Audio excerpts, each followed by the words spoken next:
नमस्कार दोस्तों। गुजरात की राजनीति में एक बहुत ही दिलचस्प घटनाक्रम देखने को मिला है। विसावदर सीट पर आम आदमी पार्टी ने बीजेपी को हरा दिया है। जी हाँ, उसी गुजरात में जहां से नरेंद्र मोदी ने अपनी राजनीतिक यात्रा शुरू की थी, वहीं आपने एक और सीट पर कब्जा कर लिया है। लेकिन सवाल यह है कि क्या यह सिर्फ एक स्थानीय जीत है या फिर इसके पीछे कोई बड़ा राजनीतिक बदलाव छिपा हुआ है। आज के इस वीडियो में हम विस्तार से समझेंगे यह उपचुनाव क्यों हुआ, आप विसावदर का राजनीतिक इतिहास क्या है, कौन कौन उम्मीदवार थे, आपने बीजेपी को कैसे हराया और क्या इस जीत का 2027 के चुनावों पर कोई असर पड़ेगा। चलिए शुरू करते हैं। सबसे पहला सवाल, उपचुनाव क्यों हुआ, चलिए जानते हैं। 2022 में विसावदर सीट से आप के भूपेंद्र भयानी जीत कर आए थे, लेकिन सिर्फ एक साल बाद दिसंबर 2023 में उन्होंने पार्टी छोड़ दी और बीजेपी में शामिल हो गए। इस वजह से ये सीट खाली हो गई और चुनाव आयोग ने उपचुनाव की घोषणा कर दी। यानी यह एक तरह की परीक्षा थी आपके लिए, क्या वे अपनी सीट बचा पाएंगे या नहीं। गुजरात विसावदर का राजनीतिक इतिहास क्या है, चलिए जानते हैं। विसावदर सीट ऐतिहासिक रूप से बीजेपी का गढ़ रही है। 1995 से 2012 तक यह सीट बीजेपी या जीपीपी केशुभाई पटेल की पार्टी के पास रही। 2017 में कांग्रेस ने एक बार यह सीट जीती। फिर 2022 में आपने यहां से अपना पहला विधायक बनाया। यानी यह सीट गुजरात की राजनीतिक हवा का संकेत देती रही है और इस बार यहां से कुछ अलग ही संदेश आया है। चलिए जानते हैं उम्मीदवार कौन कौन थे। आपने गोपाल इटालिया को टिकट दिया, जो पाटीदार आंदोलन में शामिल रहे, पुलिस की नौकरी छोड़ी और बाद में आपके गुजरात अध्यक्ष बने। उनकी छवि एक मजबूत जमीनी नेता की रही है। बीजेपी ने किरीट पटेल को मैदान में उतारा, एक अनुभवी स्थानीय नेता जो जूनागढ़ कोऑपरेटिव बैंक के चेयरमैन भी रहे हैं। कांग्रेस ने नितिन रणपरिया को उम्मीदवार बनाया।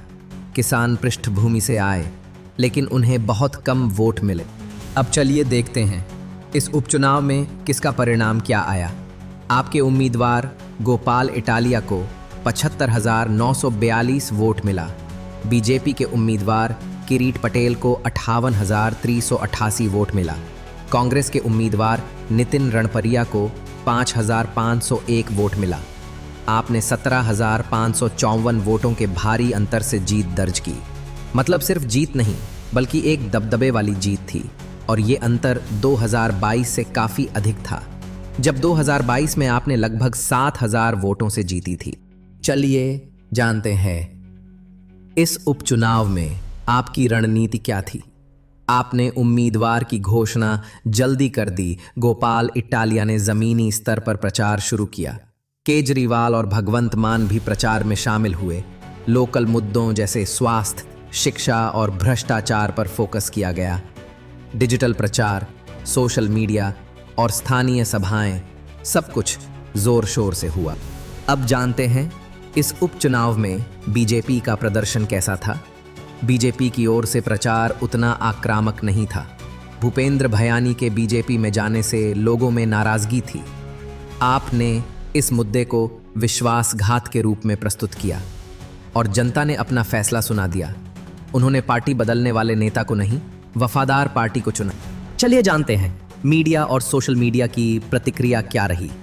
सोशल मीडिया पर गोपालिया इटालिया और विसावदर इलेक्शन ट्रेंड कर रहा था।